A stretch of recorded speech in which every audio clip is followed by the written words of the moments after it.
দিবস 15ই আগস্ট। এই দিনে 1947 সালে আমাদের প্রিয় ভারত মাতৃভূমি ইংরেজ শাসনের শৃঙ্খল থেকে মুক্তি পেয়েছিল। তবে এই স্বাধীনতা আমাদের হঠাৎ করে এসেছে গরিব বীর শহীদের আত্মত্যাগ, সাহস ও সংগ্রামের ফলস্বরূপ। মহাত্মা গান্ধী, নেতাজি সুভাষচন্দ্র বসু, ভগৎ সিং, লালা লাজপত রায় তারা ছিলেন হিন্দু।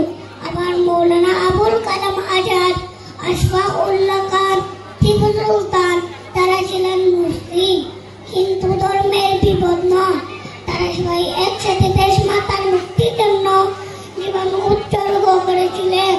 আমাদের উচিত আজকের এই দিনটিকে কেবল উৎসব হিসাবে না দেখে তাদের আত্মত্যাগকে স্মরণ করে প্রতিজ্ঞা নেওয়া।